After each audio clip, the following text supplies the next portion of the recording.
iyogezabutumwa muri Diyosezi ya Ruhengeri rikorerwa no mu ngoro ya Bikira Mariya Umwamikazi wa Fatima.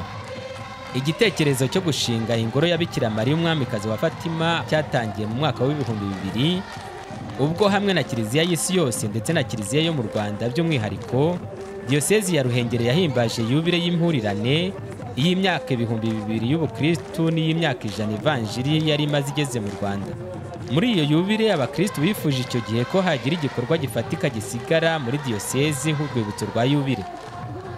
Ubuyobozi bwa Diyosezi bwasanze icyo gitekerezo gifite ishingiro buragishyigikira, nibwo kuri Katedrali ya Ruhengeri Diyosezi hubatse ingoro ya Bikira Mariya Umwamikazi wa Fatima. Iyi ngoro yaje ari igisubizo ku bakristo ku mpamvu zikurikira. Yabaye igisubizo ku bakristo bari bafite inyota yo kwiyambaza umubyeyi Bikira Mariya, babona ahantu hakwiye bahurira bisanzuye, bakahererwa inyigisho ku mahame y'ukwemera Gatolika, by'umwihariko ayerekeye uwo mubyeyi watubyariye umukiza. Iyi ngoro kandi yaje igamije gukemura ikibazo cy'aho abakristo bajya bahurira bakahasengera ari benshi, cyane cyane ku minsi mikuru ya Diyosezi. Ubusanzwe iyo minsi yakorerwaga muri katedrali kandi yari imaze kuba ntoya kuko yubakwa mu 1954 yari yubakiwe abakristo bakeya. Ku munsi wo gutaha ingoro ya Bikira Mariya kuri 11 z'ukwa 2001 nibwo Musenyeri Kizito bahuje imihigo, umushumba wa Diyosezi icyo gihe yeguriye Diyosezi ya Ruhengeri Bikira Mariya Umwamikazi wa Fatima, anemeza ko kuri iyo ngoro hazajya hakorerwa ingendo nyobokamana.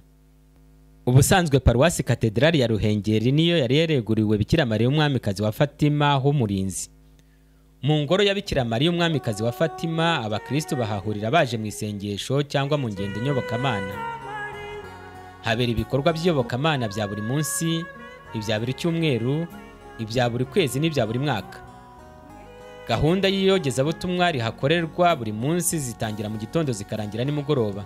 Buri kwezi rero tariki ya 13 za buri kwezi abakristo baturutse mu mpande zose za Diyosezi bakona umubyeyi Bikira Mariya baza buri gihe mu rugendo nyobokamana kugira ngo bakomeze kuzirikana ku butumwa Bikira Mariya Umwamikazi wa Fatima yageneye iyi si byabonekeye abana b'i Fatima.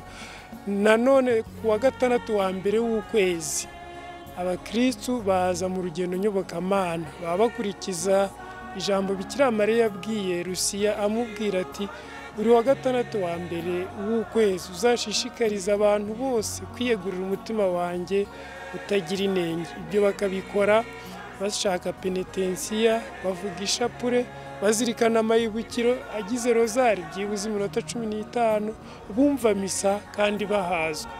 Hari rero na gahunda zihariye z'amaparuwasi. Buri paruwasi igize Diyosezi yacu ya Ruhengeri ifata umunsi umwe mu kwezi ikawutumenyesha hariya ku ngoro, noneho bakaza nabo mu rugendo nyobokamana. Igikorwa kibera ku ngoro ya Bikira Mariya Umwamikazi wa Fatima buri mwaka nicyo guhimbaza itariki Bikira Mariya yabonekeyeho bwa mbere abana b'i Fatima. Abakristo bagize Diyosezi yacu ya Ruhengeri bose bari kumwe n'abapadiri babo n'abihaye Imana, bakikiza umwepiskopi tugahimbariza hamwe itariki Bikira Mariya yabonekeyeho bwa mbere abana b'i Fatima tariki ya 13 z'ukwa 5 buri mwaka. Dutangira gahunda y'uwo munsi bayihariye, dutangira dutaramira umubyeyi Bikira Mariya, tugakurikizaho ishapure, tugakurikizaho misa yarangira irangizwa n'umugisha udasanzwe, umugisha mbere na mbere amazi aterwa abakristo bibutsa abatisimu bahawe, hanyuma bakiyemeza gukomera ku masezerano y'abatisimu, hanyuma umwepiskopi gasoza igitambo cya misa n'umugisha w'igisagirane. Bikira Mariya